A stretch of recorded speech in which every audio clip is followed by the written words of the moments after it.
Tu disais que tu seras béni lorsque tu constates dans ta vie que ta joie n'est plus liée aux choses de la terre. Amen. Ce qui fait que tu sois dans la joie et que tu sois en paix n'est pas lié aux choses de la terre. Par là, alors tu es déjà béni. Amen. Est-ce que vous comprenez? Amen. Et en Afrique, dans mon pays, au Congo, il y a des gens qui, leur joie n'est que la fin du mois. Leur joie est que au moins, leur joie est pour 10 jours. Donc du 1er jusqu'au 10 là, ils sont dans la joie. Et après, c'est la tristesse qui commence. Ou encore, d'autres personnes, sa joie est que lorsque il est à la maison, parce qu'il a vu sa femme, son mari là, il est dans la joie. C'est qui n'est pas mauvais. Amen. Ta joie ne doit pas avoir pour source la chair, ni les choses qui sont liées à la chair. Parce que la joie, au fait, n'est pas seulement il ne faut pas pratiquer de vertu, mais la joie, c'est une personne. Amen. Amen. C'est une personne. C'est pour ça le jour où Marie et Élisabeth, pour la première fois, elles se sont rencontrées, elles déclarent juste à la voix de la salutation l'enfant qui était dans le sein d'Élisabeth devait tressaillir de joie. Amen. Pourquoi?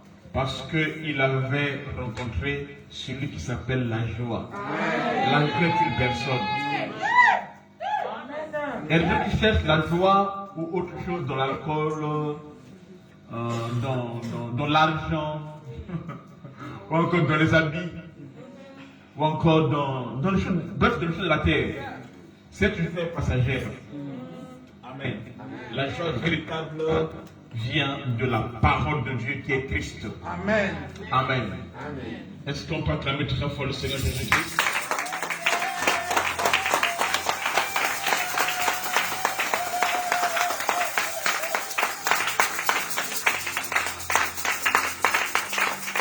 Amen. En sachant que Dieu nous bénisse, merci beaucoup. Je suis très content, je suis dans la joie pour ce dimanche encore. Amen.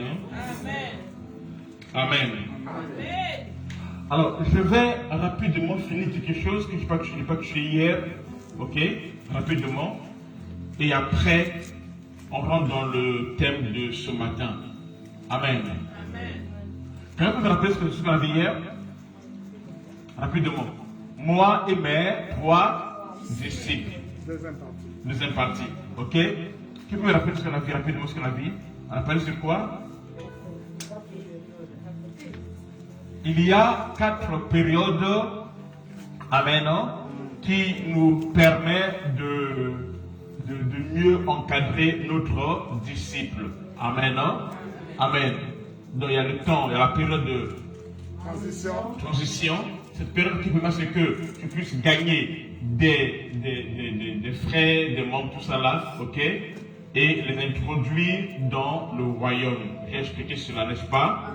Après encore, quelle période encore? Transmission. Après quelle période encore? Transformation. Et enfin, transfert. J'ai expliqué cela, ok? Et après, nous avons vu quoi avec vous? Allez-y rapidement, s'il vous plaît. Ta responsabilité. Quelle est ma responsabilité vis-à-vis de mes 3? Ok? Amen. Quand tu as tes 3 disciples consorts, c'est quoi ta part de responsabilité? Qu'est-ce que tu dois faire réellement, concrètement? Amen. On a vu combien de points? On a vu ces 4 points avec vous, n'est-ce pas? C'est quoi le premier point? C'est quoi? Le premier point, quoi? Il faut d'abord constituer ton cercle de multiplication, qu'on peut s'appeler le jeu 3. Amen. Donc le groupe de 3 personnes. Il faut obligatoire que tu puisses constituer ce cercle-là. Amen. Et après c'est quoi? Deuxièmement, tu dois aider ces 3 disciples, faire quoi? À produire aussi 3 disciples. À engendrer aussi 3 disciples. Amen. Et ainsi de suite. On a expliqué cela. C'est quoi tout un point?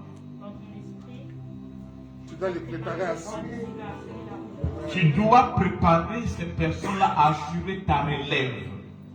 Amen. Ce n'est que comme ça que on peut bâtir à long terme. Il y a des gens qui travaillent à court terme, il y a des gens qui travaillent à long terme. Et le combat de l'ennemi, c'est de faire de telle sorte que tout ce que tu fais, que ça soit à court terme. Amen. Amen. C'est aussi la différence entre l'Occident et l'Afrique qu'on sort. Nous, on va seulement, je sors là, tout ce que tu fais, tu le fais à court terme. Comme ça, c'est vrai que tu peux avoir de bons résultats. Mais ça peut être pressé et consort. Là, tu n'es pas un aigle, tu n'es pas un visionnaire. Amen. Amen. Quand on dit papa, quelqu'un qui t'amène, c'est pas dire que, papa, c'est comme si tu as dû m'envoyer l'esprit de mort. Non, c'est pas ça. Amen. Un père doit préparer ses fils. Une mère doit préparer sa fille. Amen. Amen. Et ça se passe comme ça là. Amen. Et la joie des parents, c'est de voir leurs enfants les reproduire et faire plus que eux. Jésus a dit à ses apôtres, ce que je fais, vous allez faire cela et vous ferez plus que moi. Amen. Amen. Et ce n'est pas important. On avait vu que vous aussi que les enfants sont comme quoi? Sont comme des flèches dans le carquois du grand guerrier. Amen. La flèche qui se préparait aux enfants dans la Bible, c'est ce qui te permet d'atteindre ton futur. Amen. D'atteindre ce qui est lointain. Les enfants doivent arriver là où toi tu n'es pas arrivé. Amen. Encore quoi? Ok, 4 points. Tu fais quoi? Il faut rétrécir l'écart entre toi et les disciples. L'écart spirituel et ministériel, c'est-à-dire amener toi à monter comme toi. Et c'est là où, dans le corps de celui qui n'a pas la vision de Dieu, amen, au lieu de voir l'intérêt du royaume de Dieu, au lieu de voir l'intérêt, l'avancement du royaume de Dieu, maintenant c'est la jalousie qui rentre. Il y a des pères ou des gens, eux-mêmes, ils étouffent leurs propres enfants. Amen. Or, un véritable père, tu dois faire de telle sorte que, amen, qu'il n'y ait pas assez de différence entre toi et ton disciple. Si tu réussis à ce que ton disciple soit comme toi, alors tu as réussi. Parce qu'un véritable disciple, c'est celui qui fait exactement comme le Père. Amen. Et j'ai dit, il faut amener tes disciples à leur montrer des choses. Amen. Ils doivent te connaître en vrai.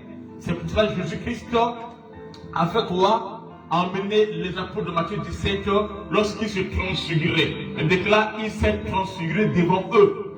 Ils doivent voir qu'est-ce qui fait sa force, comment il opère, comment il peut se transfigurer. Amen. Hein? Amen. Ils doivent voir cela. Ils doivent entrer dans tes secrets. Ils doivent connaître ton fonctionnement. Je dis quelque chose. Il y a un monsieur qui est mort. C'est les autres qui donnent.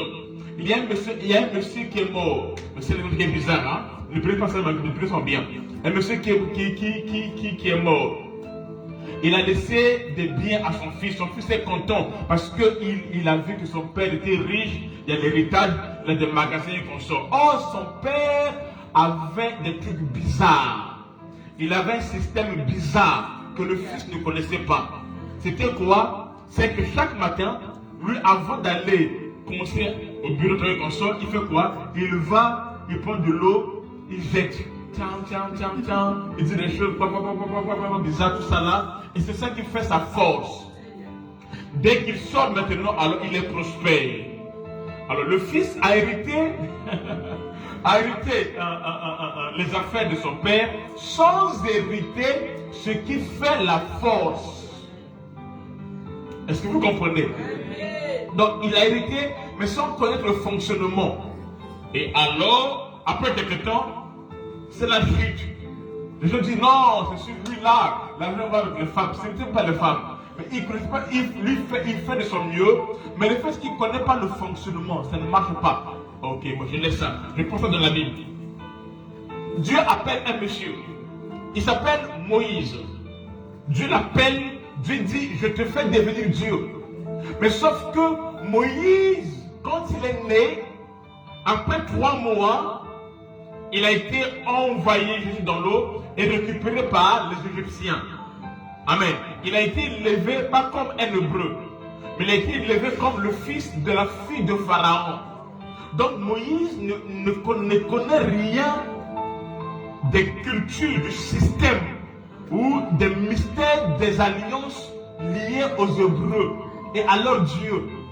Mais Moïse a été élevé dans la science, de la connaissance égyptienne. Est-ce que vous me comprenez? Amen. Amen. Amen. Il était très intelligent, mais selon les Égyptiens et non selon les Hébreux. Alors, 80 ans après, quand Dieu l'a appelé, c'est Dieu qui l'a appelé. Moïse a accepté. Ils ont fait leur deal. Moïse n'a même pas encore commencé. Juste en chemin pour aller commencer, Dieu fait quoi? Dieu envoie un ange pour venir tuer Moïse. Moïse ne sait même pas ce qu'il a fait. Il dit, mais laissez-moi ôter à ce qu'il connaît. Moïse est surpris. Il dit, mais je n'ai rien fait pour qu'il est fâché. Moïse est surpris. L'ange vient tout furieux. Dieu, il est Dieu. Quand il est bon à l'échelle. Mais quand il est fâché aussi. Donc quand l'ange vient là, non, il ne joue pas. L'ange vient à la dimension de Dieu. Donc il est fâché à la perfection. Pour faire quoi? Pour tuer Moïse. Heureusement, à côté de Moïse, il y avait une femme révélée. Il y avait la femme d'un sacrificateur. Cette femme, elle est bizarre. Elle ne parle d'elle, vous allez vous confondre. Alors, quand Moïse, quand Séphora regarde, Séphora, elle fait une lecture de la situation.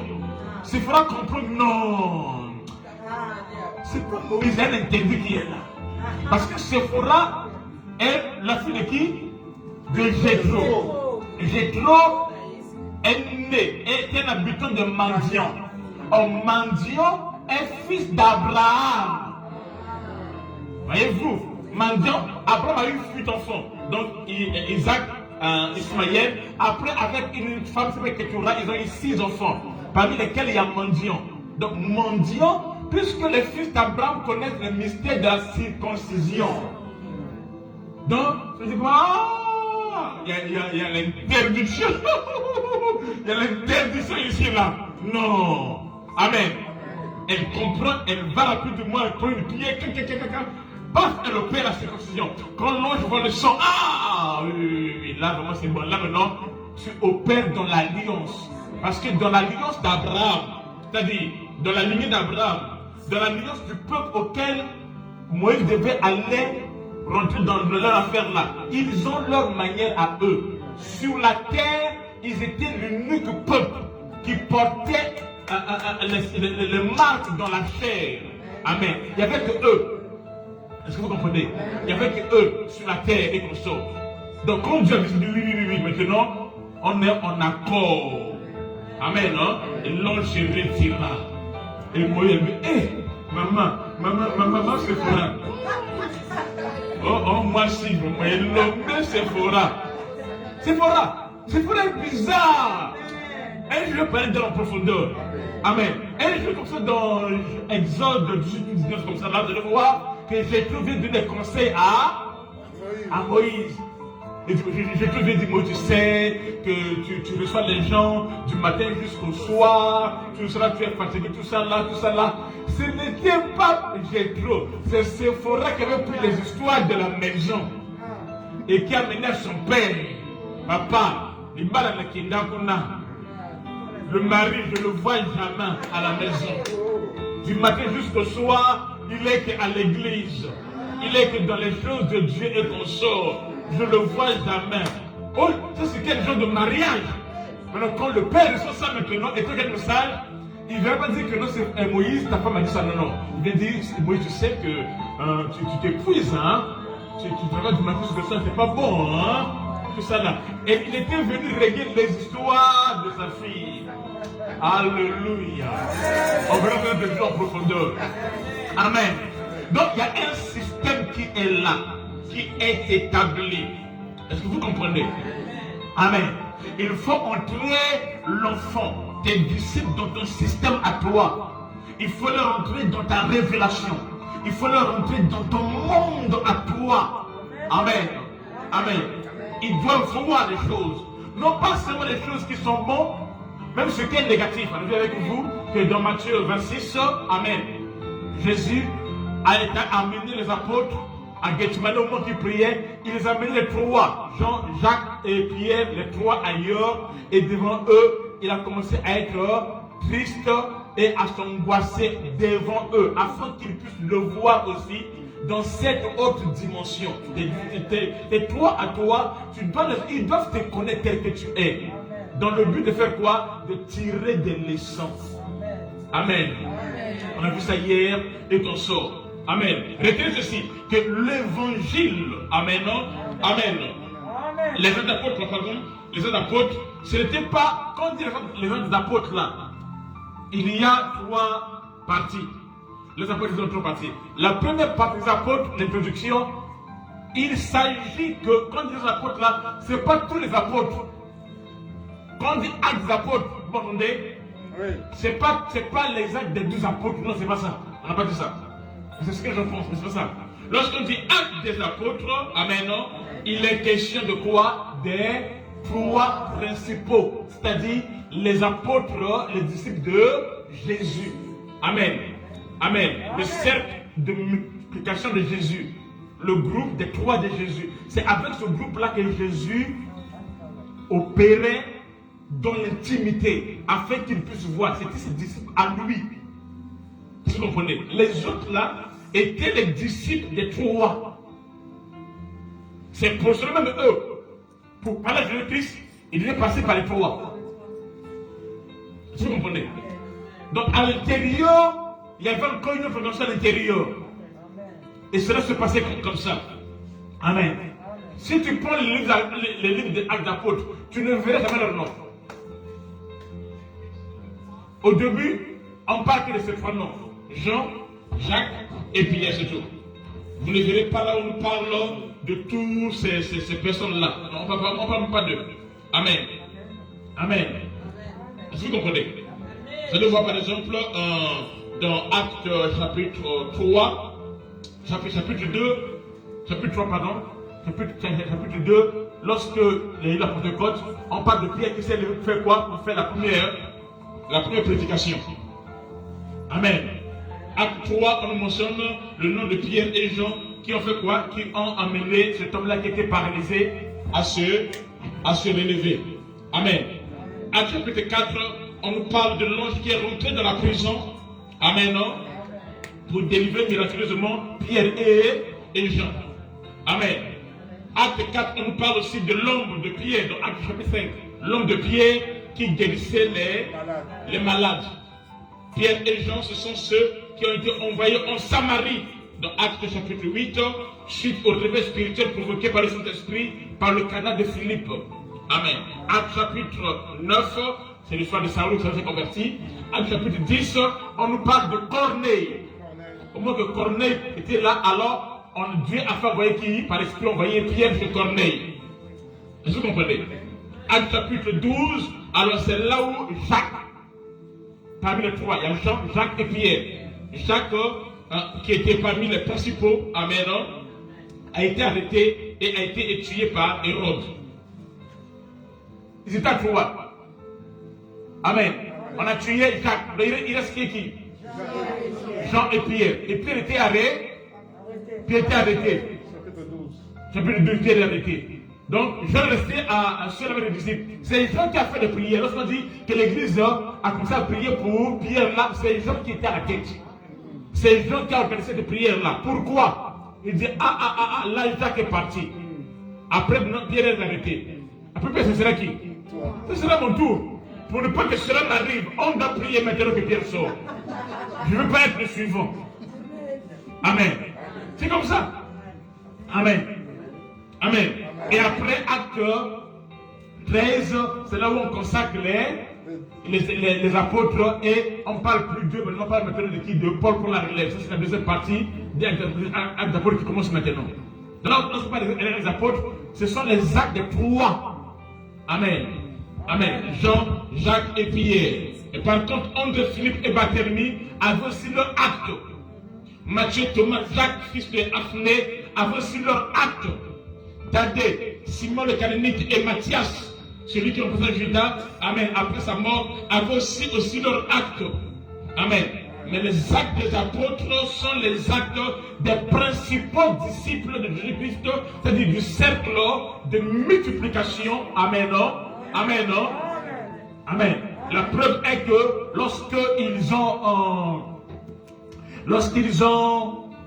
ils devaient ressusciter la fille de Jairus, Jésus a chassé tout le monde de la salle, de la maison de Jairus, y compris les 9 autres apôtres. Il a gardé seulement Jean, Jacques et Pierre, ainsi que les parents de l'enfant. On peut dire ça c'est un mystère. Jean, Jacques, Pierre, amen, Jésus, les parents de l'enfant. Ça fait combien, hein? 6. L'enfant. 7. Mais ceux qui sont rentrés, ils étaient à 6. Mais ceux qui sont sortis, ils étaient à 7. On verra ça un jour. Amen. Ceux qui vont rentrer, ce n'est pas le même nombre qui va sortir. Qui est avec moi? Amen. Amen. Est-ce que vous comprenez? C'est comme ça.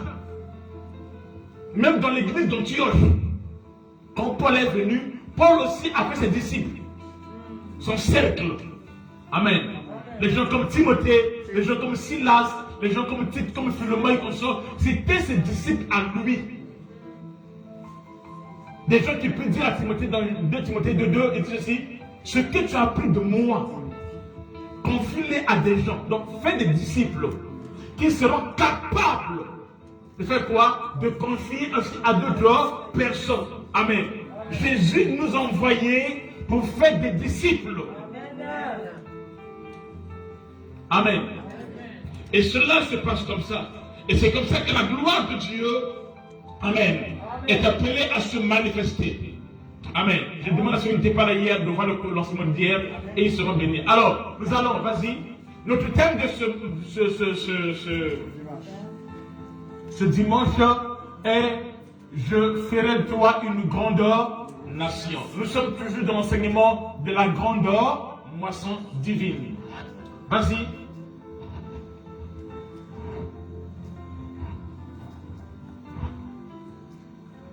Je ferai de toi une grande nation.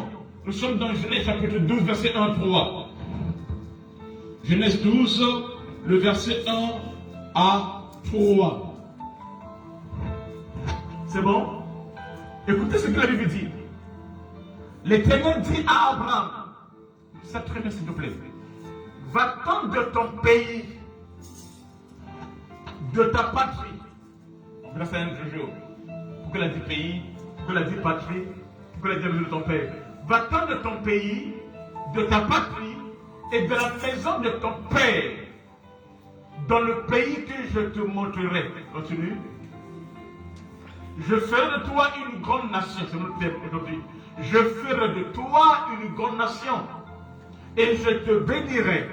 Je rendrai ton nom grand et tu seras une source de bénédiction. Continue. Comment? Je bénirai ceux qui te béniront. Waouh, j'aime ça. Et je maudirai ceux qui te maudiront. Et toutes les familles de la terre seront bénies en toi. Amen. Amen. Va-t'en de ton pays. Va là où je te montrerai. Je ferai de ton nom, je ferai de toi une grande nation. Je bénirai ceux qui te béniront. Et je maudirai, amen, ceux qui vont te maudire. Amen. C'est une parole que Dieu a dit avec Abraham. Ici, c'est la première fois que Dieu rencontre Abraham et Abraham rencontre Dieu. Qu'il y ait échange, qu'il y ait rencontre entre Abraham et Dieu. Dieu fait une promesse à Abraham. Et cette promesse-là, Dieu lui promet une fois qu'il va quitter, qu'il va partir et qu'on sort, Dieu lui promet, il dit, je ferai de toi une grande nation. Amen. Dieu promet à Abraham qu'il fera de lui une grande nation. Et j'aimerais te dire ce matin que Dieu promet aussi, puisque tu es fils d'Abraham, qu'il fera de toi une grande nation. Amen. Celui qui dit Amen, que cette parole puisse s'accomplir dans ta vie, que cela puisse s'attacher à toi, que cela puisse accompagner ta destinée prophétique. Il dit, je ferai de toi une grande nation. Amen. Nous prions le Dieu de la multiplication, le Dieu des grandes choses. Amen. Vas encore. Vas encore. Verset 1. Il dit, verset 1, vas-y. Je ferai de toi une grande nation. Et je bénirai je bénirai. Et je te bénirai. Je rendrai ton nom grand. Dis, ça me concerne. Ça me concerne. Dieu dit qu'il rendra ton nom grand. Ça veut dire quoi? Ici, c'est bizarre, mais c'est bien en Afrique. En Afrique, c'est beau, hein? Il y a des choses qui sont beaux seulement en Afrique. Quand ton nom est grand en Afrique, tu sens l'onction. Est-ce que vous comprenez? Amen. Tu sens l'onction. Oui, quand on est parti avec le mot grâce, c'était beau. Moi j'étais là, je l'ai regardé sur le mot. On vient comme ça là. Donc on nous prend depuis. Non, pas l'aéroport, depuis l'intérieur là-bas. C'est-à-dire qu'on ne sait pas qu'est-ce que ça veut dire passer par l'immigration avec ton passeport, quoi, tout se faire formalité. On ne connaît pas ça. Donc on nous prend, nous sommes là, nous passons par la VIP, et il y a des gens qui s'occupent de tout ça là. On sort là, il y a des trucs qui nous attendent, on est des VIP, et et c'est comme ça. Est-ce que vous comprenez? Amen. Quand nous rentrons dans le palais des congrès, nous rentrons dans le président. C'est là où nous rentrons avec Madagascar.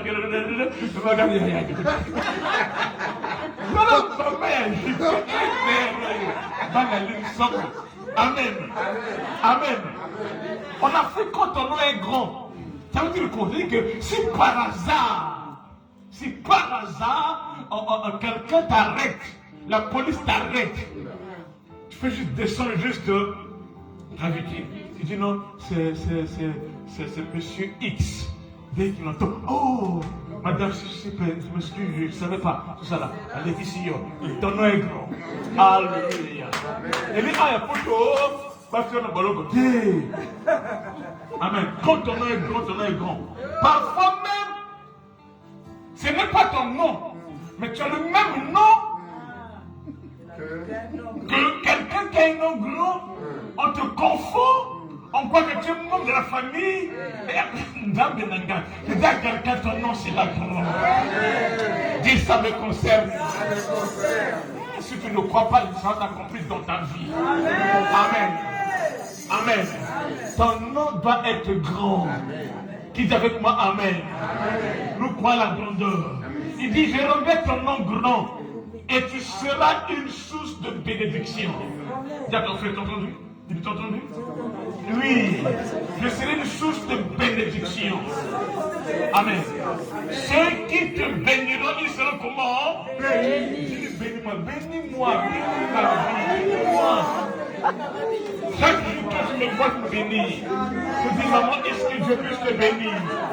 Que Dieu puisse t'élever. Jean-Marie soit béni. Ça puisse bénir. Amen. Amen. Est-ce que vous comprenez? Amen. Si les gens savaient que ton bénédiction sur leur vie qui est de bénir, chaque jour ils te rendent béni. Alléluia. Amen. Il dit, ceux qui te béniront seront bénis. Et ceux qui te maudiront seront maudits. Malheur à ceux qui passent leur temps à parler du mal sur toi. On parle des choses sur toi, ils attirent sur eux-mêmes les malédictions. Même si ce n'est ainsi, elle est comme un Zambé. Alléluia. Le malheur atteint le juste, mais l'Éternel l'en délivre toujours. Amen. Dieu promet à Abraham, il dit, je rendrai ton nom grand et je te bénirai. Amen. Le Dieu de la multiplication habitation est notre Dieu. Amen. Mais quand Dieu parle ainsi à Abraham, Abraham ne comprend rien. C'est le cas de beaucoup de chrétiens. Dieu ne promet pas à Abraham un enfant. Dieu lui promet une grande nation. Amen, non? Dieu lui promet des nations et Dieu lui promet une multitude de nations. Mais Abraham, par contre, lui, de son côté, il pleure pour un enfant parce que quand il voit son âge, il dit, je me le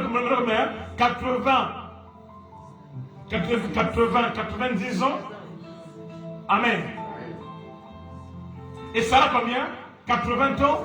Donc il est ménopausé x2 au carré. Et Abraham se met à se plaindre. Il peut sans se plaindre. Mais quand Dieu parle à Abraham, Dieu dit des choses qui sont au-delà, qui sont grands. Dieu, quand il voit Abraham, il voit une grande nation. Il dit, je rendrai, je ferai de toi une grande nation. Quand Dieu voit Abraham, Dieu voit une grande nation. Mais quand Abraham lui-même se voit, il dit, juste one, Seigneur, un enfant seulement, qui est mon héritier. Il pleure. Abraham pleure sur sa situation. Abraham pleure sur sa situation. Mais Dieu parle à Abraham pas par rapport à sa situation, mais par rapport à sa destinée. Il y a une différence entre ta destinée et ta situation. Dieu regarde la fin dès le début. Dieu regarde ce que tu seras, ce qu'il fera avec toi, ce que tu dois arriver, ce que tu dois accomplir. Mais par contre, l'homme ramène Dieu à des futurités, à des choses qui sont liées à ton présent. Amen. Si lorsque ta maman t'a couché, les démons, les sorciers n'ont pas pu te tuer, ce n'est pas maintenant qu'ils vont te tuer. Le Dieu qui était avec toi à l'alpha, il sera aussi avec toi à l'oméga. Ils te feront la guerre. Dieu n'a jamais dit que tu ne feras pas la guerre. Et si tu ne vois pas la guerre, tu n'es pas de Dieu. Si tu es de Dieu, il y aura le combat, il y aura la guerre. Il y aura des situations qui arriveront à ta vie. Mais la Bible déclare, il dit, mais ils ne te vaincront jamais. Ils viendront contre toi par un seul chemin. Ils doivent venir. S'ils ne viennent pas, c'est que tu n'es pas une étoile. S'ils ne viennent pas, c'est que tu n'as pas une destinée glorieuse. Si tu as une destinée glorieuse, les ennemis doivent venir contre toi par un seul chemin. Mais le fait que tu as une destinée glorieuse et que ta vie ne finira pas là où ils veulent mettre fin à ta vie, ils vont fuir par cet chemin. Chacun prendra son chemin. Ils vont se disperser. J'entends qu'en 2021 que tes ennemis se dispersent. Qu'il y a la confusion dans le corps, dans la vie. Qu'ils puissent se contredire, qu'ils puissent se mordre les uns les autres. Qu'il y ait grincement des dents dans le corps du diable. Celui qui dit ça me concerne, que tu sois libéré. Alléluia. Amen. Dieu, quand il voit Abraham, Dieu voit une grande destinée. Quelqu'un qui sera grand, qui sera puissant. Mais Abraham, quand il voit sa vie, il voit un monsieur qui est âgé, qui a 90 ans, qui a vieilli et qui n'a pas un enfant. Donc Dieu et Abraham n'ont pas la même vision. Ce n'est pas ta vision à toi qui va changer les choses. Mais c'est la vision de Dieu qui va changer les choses. Qu'est-ce que Dieu veut? Dieu veut que tu arrêtes de te plaindre. Que tu arrêtes dans ta vision et ton sort. Que tu puisses chercher dans le Dieu. C'est ce qu'on appelle la révélation. Un peuple sans révélation, c'est un peuple qui est sans frein. Amen. Il va à gauche, il va à droite, il t'attend tout ton sort. Mais quand tu as la révélation, cela signifie que tu connais ta destinée prophétique, ce que Dieu veut faire dans ta vie. Amen. Alors en ces temps-là, tu n'es plus dominé ni affecté par les choses du présent. Alléluia. C'est comme quelqu'un qui sait. Amen. Amen. Que dans quelques jours, il sera directeur ou tu vois quoi tu consommes. Amen. Le présent ne lui dit plus rien. Même s'il n'a rien, amen, non? Amen. Cela ne l'affecte pas parce qu'il sait ce qu'il sera demain. Il sait ce qui arrivera. Il n'a pas peur. Alléluia. Est-ce que vous comprenez? Il n'a pas peur. Il n'a pas peur comme les sans-papiers. Non, non, non, non, non, non, non. Amen. Amen. Il marche librement. Il marche librement. Amen. Un jour, on a l'anniversaire de Nevers que le pasteur Hugo, un pasteur de moi. Tout ça, on venait d'arriver tous du bien au même moment. Contrôle. Mais ce n'est pas le contrôle. Ce n'est même pas la police. Non, que c'est la police. Lui était venu au moins et il est là avant moi. Il a commencé à filer.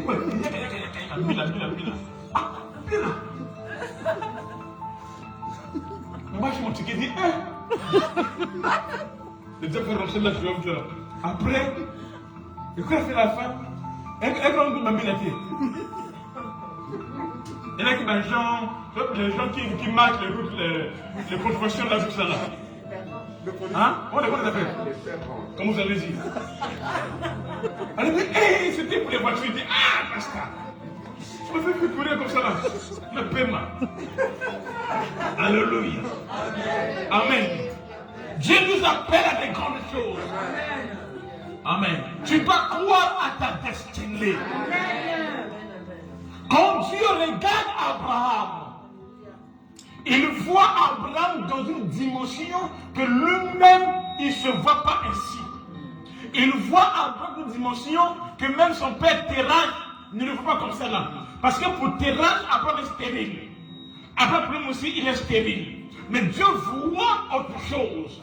Il voit ce qui est grand au moment qu'Abraham se contente et il se plaint, il pleure pour sa situation. Là, nous sommes dans Genèse combien? 12. Genèse 12. Amen. Ça c'est Genèse 12. Amen. Quand vous arrivez dans Genèse 13, quand Abraham, Dieu voit Abraham, Dieu dit à Abraham, il dit quoi? Il dit compte la poussière de la terre. Telle sera ta postérité. Abraham, Dieu a une vision. Genèse 15. Genèse 15, Dieu appelle Abraham. Il dit lève tes os. Regarde. Compte les étoiles du ciel. Si je veux compter, je ne peux pas. Il dit ainsi sera ta postérité. Amen. Dieu l'appelle encore dans Genèse chapitre 17. Je savais que vous au début. Amen. Non? Là on appelle ça El-Shaddai. Amen.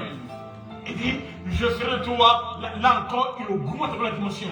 Avant, il avait dit quoi? Une nation, une nation. Il dit quoi? Je ferai toi des nations. Il monte encore. Une multitude. Et tout le monde comme ça, Abraham se plaint, Seigneur.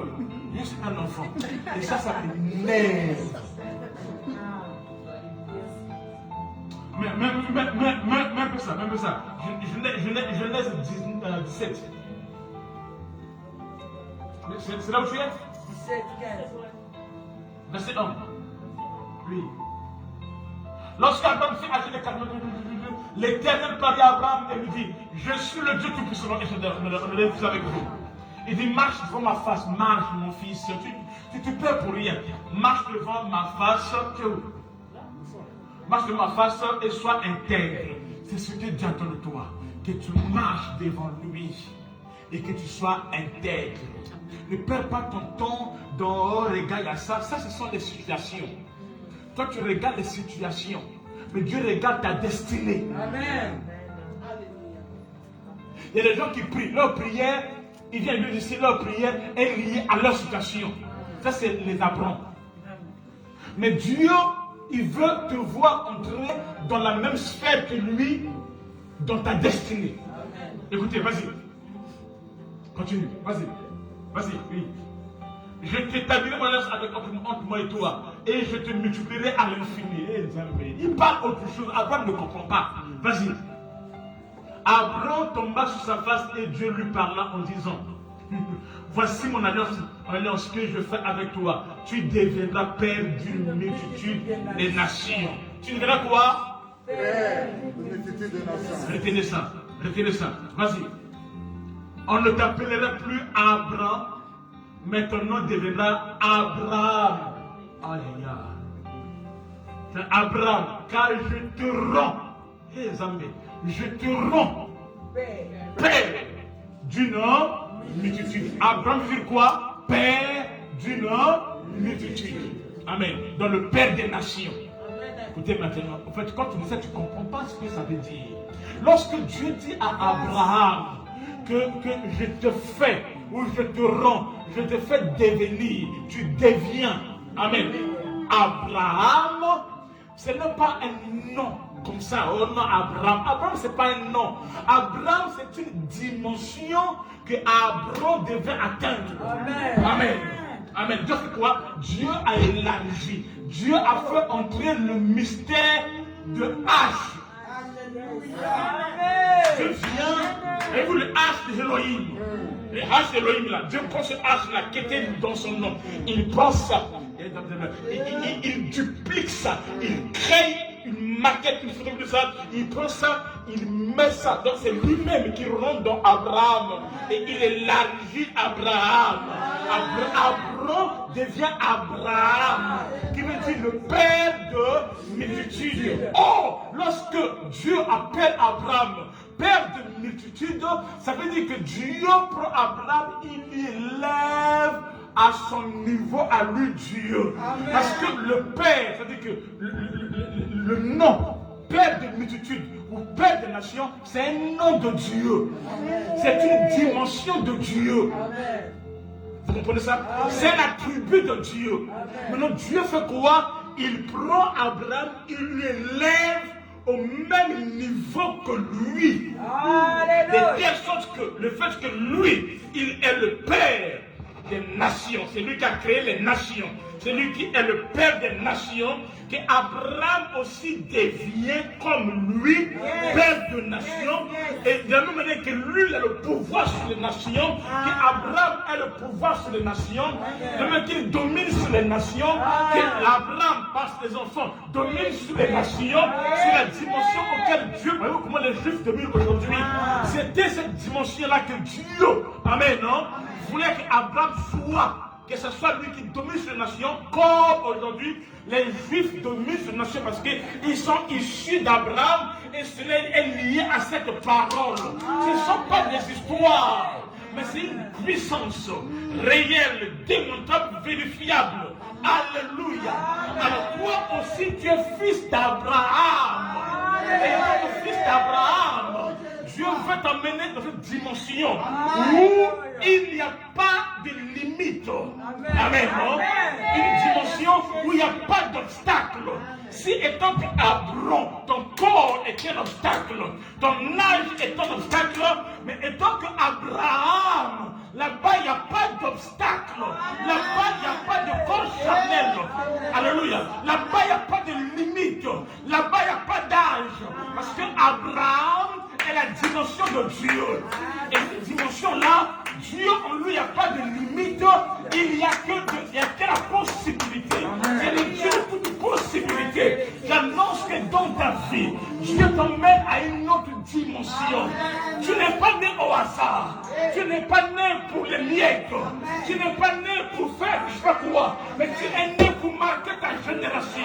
Tu es né avec une destinée prophétique. Dieu traite avec toi, pas par rapport au temps et aux circonstances, mais Dieu traite avec toi par rapport aux choses qu'il a planifiées, aux choses qu'il a rangées, aux choses qu'il a programmées, qui doivent s'accomplir dans ta vie et dans la vie de tes enfants. Celui qui dit Amen, que tu montes dans la dimension de Dieu. Alléluia. Quand tu étais païen, tu étais encore errant à gauche et à droite. Mais depuis que tu es devenu chrétien, Dieu a pris quelqu'un qui s'appelle Christ, qui a mis en toi. Il a déclaré Christ en moi, l'expérience de la gloire. Si quelqu'un est en Christ, ce n'est plus toi qui vis. Le âge est rentré en toi. Christ est rentré en moi et je monte dans la dimension de la divinité. Celui qui te maudira, il sera maudit. Celui qui te combattra, il est combattu. Celui qui te bénit, il est béni. Celui qui est une source, une maison pour ta famille. Celui qui dit Amen très très fort. Tu dois croire à la multiplication. Amen. Tu dois croire à la multiplication. Pour toi ainsi que ta famille. Pour toi ainsi que ta descendance. Alléluia. Dieu nous emmène à une autre dimension. Tu dois croire en cela. Ne pleure pas pour les choses de la terre. Ne pleure pas pour un travail. Ne pleure pas pour une femme, pour un homme. Dieu t'appelle à des grandes choses. Tu as une destinée glorieuse. Ne t'accroche pas à la situation. Ta situation est passagère. Ta destinée n'est pas passagère. Ta destinée est le sens de ta vie. Alléluia. Alléluia. On peut toute la vie. On peut te prendre un homme. Moi, tu ne prends pas ta destinée. On ne prend pas ton étoile. C'est ta destinée qui est importante. C'est ta destinée qui est l'essentiel de ta vie. Quand tu passes ton temps à pleurer, à réagir comme ça pour les choses de la terre, c'est que tu ne connais pas encore ce Dieu. Tu ne sais pas en qui tu as cru. Tu ne sais pas ce que tu es réellement. Et tu ne connais pas ta destinée prophétique. Dieu traite avec toi, pas par rapport au temps et aux circonstances. Pas par rapport. Dieu ne regarde pas. Il ne regarde pas. Là où tu dors, tu sais que tu ne dors pas. C'est pas ça le problème. C'est pas le studio là qui est important. Mais Dieu sait là où tu dormiras demain. Et c'est ça ce qui est important pour Dieu. Tu pleures dans le studio. Il y a le froid. Il n'y a pas de chauffage. Dieu attend. Petit, les palais t'attendent. Il y a des palais qui t'attendent. Alléluia.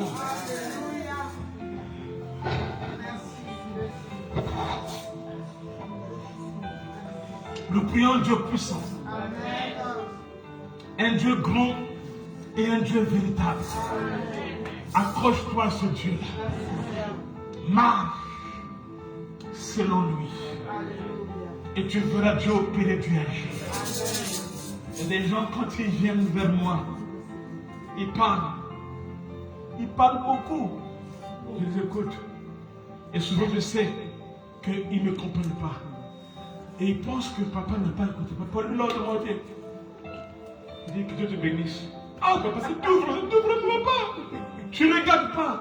Ce que tu vois là, c'est Abraham qui est à la recherche d'un enfant. Il pense que, écoutez, c'est ça l'erreur de ce monde. Les hommes de ce monde nous définissent par rapport à notre situation. Ils nous jugent par rapport à notre situation, à notre présent. Comme il est habillé comme ça là, ça veut dire qu'il n'a pas d'argent. Comme il est comme ça là, comme s'il n'a pas étudié, ça veut dire que dans sa destinée, il ne serait pas une grande personne. Comme s'il n'a pas, ou il est comme ça là, ça veut dire ceci. Maintenant, Dieu ne regarde pas comme ça là. Maintenant, Dieu regarde ta destinée.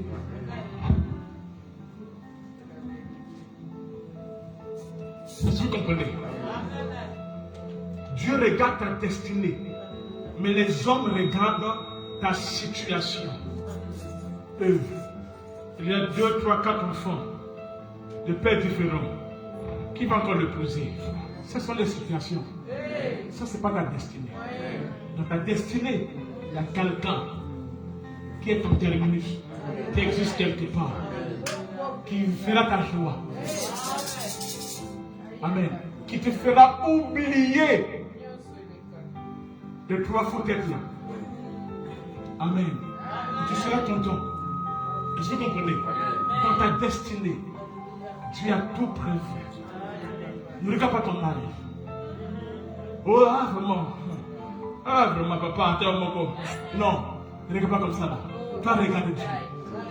Ce qu'on appelle la foi.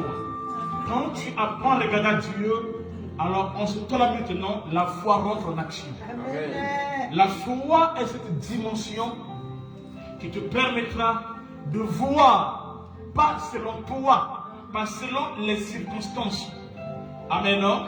Mais selon Dieu. La foi, c'est comme les jumelles qui vont t'aider à voir depuis ici ce qui est loin. Mais tu vois ça très bien avec tous les détails possibles. Amen. Amen. La foi est quoi? Est une faible assurance. Une démonstration. De quoi? Donc tu n'as pas encore vu. Tu n'es pas encore arrivé. Mais dans le présent, tu sais que ça existe. Tu sais que ça s'accomplira. Tu sais que ça se fera. Et tu es en paix. Tu es calme. Tu n'as peur de rien. Quand ça bouge, non, je sais en qui j'ai cru. Je sais là où tu veux m'emmener. Alléluia. Il y a des hommes de foi. Amen. Des hommes de foi qui opèrent avec Dieu. Amen, non? Qui opèrent avec Dieu.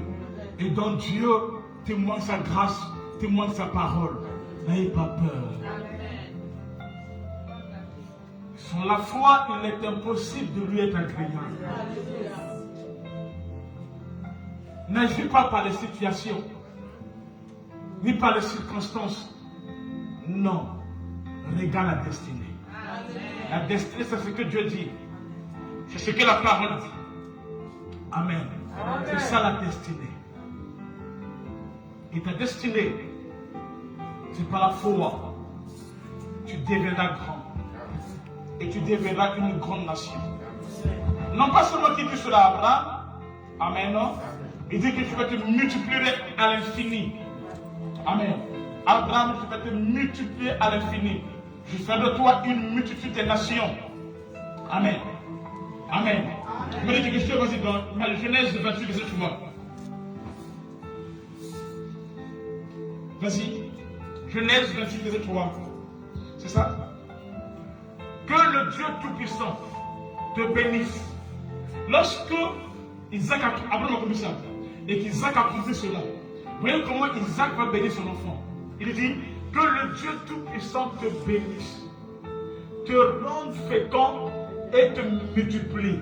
Voyez-vous, et que tu deviennes une multitude de peuples. Dans l'alliance d'Abraham, Isaac ayant compris cela, quand il va bénir son enfant, il ne voit pas la situation. Il ne voit pas ce qui est circonstanciel. Amen. Et il rentre dans la destinée. Amen. Il dit que le Dieu Tout-Puissant. Pourquoi il dit Dieu Tout-Puissant? Parce que leur destinée de la multiplication est liée à quoi? À El Shaddai. Amen. Il n'utilise pas notre attribut. Le même attribut qui contrôle. Amen. C'est cet attribut-là avec lequel il va se manifester. Il dit, te rendre fécond. Il dit, quand il faut que c'est pas que tu es un enfant de foi, on dit pas ça, il dit non. Il dit, et te multiplie. Que cette onction soit sur toi. Amen. Que Dieu puisse te multiplier. Amen. Et que tu deviennes une multitude de peuples. Amen. Il parle à une personne, mais quand tu vois les résultats, c'est une multitude de peuples. Ainsi est ta vie. Amen. Dans l'alliance auquel tu opères. Amen. Dans l'alliance de la multiplication. Amen. Amen. Que cela soit sur toi ainsi que sur ta postérité. Amen. Amen. Je sens que beaucoup serré, je vais aller plus devant. Nous prenons en Genèse 35, verset 11. Genèse 35, verset 11, écoutez maintenant. Quand l'ange vient maintenant à Jacob, il dit ceci. Dieu lui dit, je suis c'est Dieu qui dit, hein. Il dit, je suis le Dieu Tout-Puissant. Voyez-vous, c'est quoi elle? Shaddai. Sois fécond et multiplie. Une nation et une multitude de nations naîtront de toi et des rois sortiront de tes rangs. J'annonce à quelqu'un, de tes rangs sortira de rois. Tes enfants sont des rois. Amen. Ne les vois pas comme... Non, après aujourd'hui, appelle-les mon roi et ma reine, notre princesse et princesse, tout cela. Commence à changer la vision que tu as de tes enfants. Il dit pas quoi? Oh, moi, la longue dans la moule, tout le monde, papa, il a tata machinaillé. Non.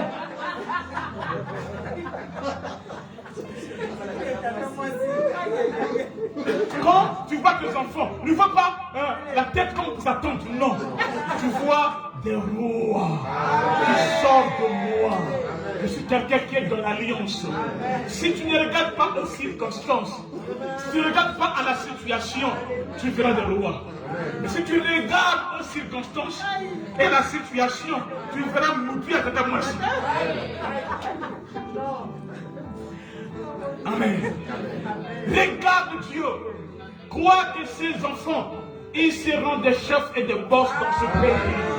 Ils vont régner dans ce pays. Ils vont occuper des postes dans ce pays. De toi sortira des rois. De toi sortira des entreprises. Amen. Des grandes sociétés. Des hommes et des femmes de grandes responsabilités. Tout est possible à celui qui croit. Et si tu crois, tu verras la gloire de Dieu. Dis avec moi, Amen. J'entends pas, dis avec moi, Amen. Dis avec moi, Amen. La gloire de Dieu est appelée à opérer dans ta vie, à changer l'histoire de ta destinée, et à faire de toi un signe, un témoignage. Tu dois croire au surnaturel. Ne t'arrête pas sur la situation que tu traverses. Ce n'est pas ça qui définit ta vie. Ta destinée est liée à ce que Dieu dit, à ce que Dieu a programmé, et non autant à circonstances. Amen. Amen. Amen. Dieu, son travail, c'est quoi? C'est de voir dans ta destinée et d'appeler cela à l'existence. C'est ça le rôle d'un homme de Dieu, d'un père spirituel. Ce n'est pas les petits trucs auxquels tu es. Il doit te voir dans la dimension que ton père, ta mère t'a jamais vu. Que toi tu ne sais même pas. C'est pour cela que Jésus a vu Simon, fils de Jonas. Il dit, tu seras appelé Cephas. Amen.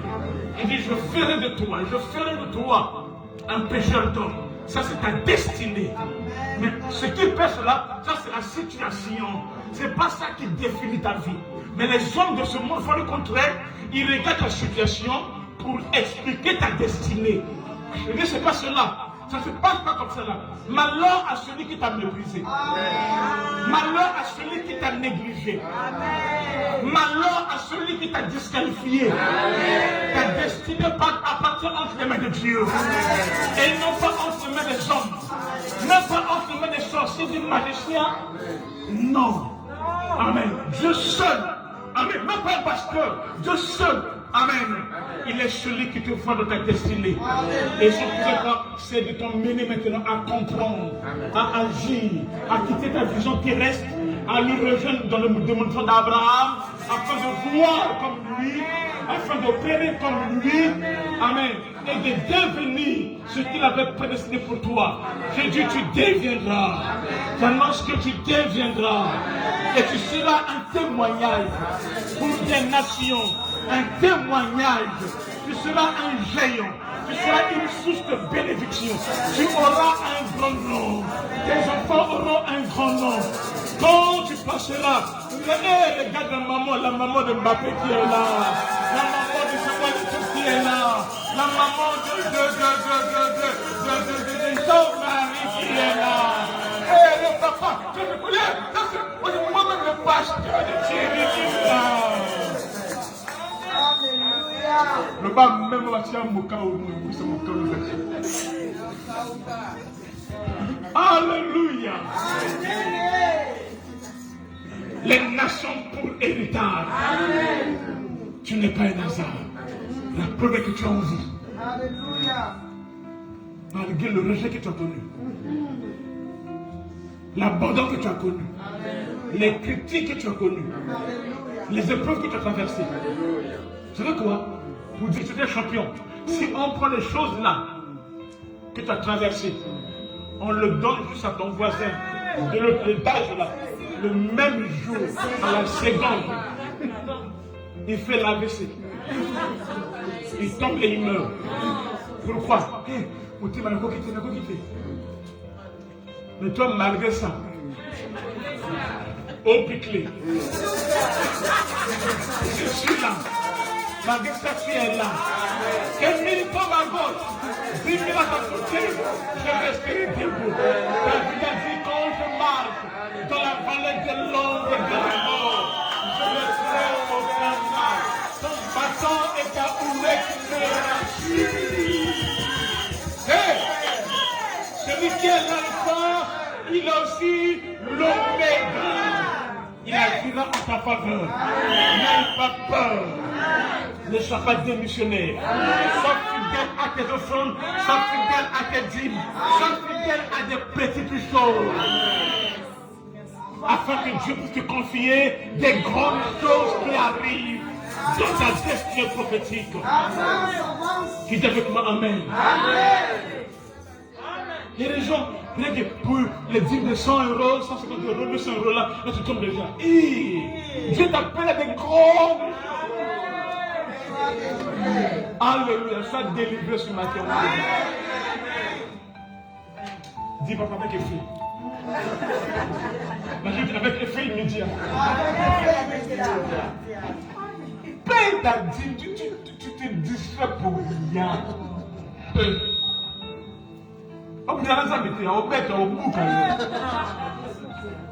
Alléluia. Amen.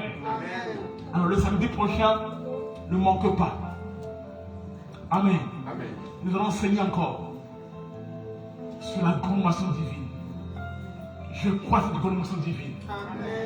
Où nous sommes des nations, une grande nation, nous sommes des nations et une multitude des nations. Et Dieu nous bénira. Amen. Alors, je vais faire quelque chose. Tu peux arrêter, faire quelque chose rapidement.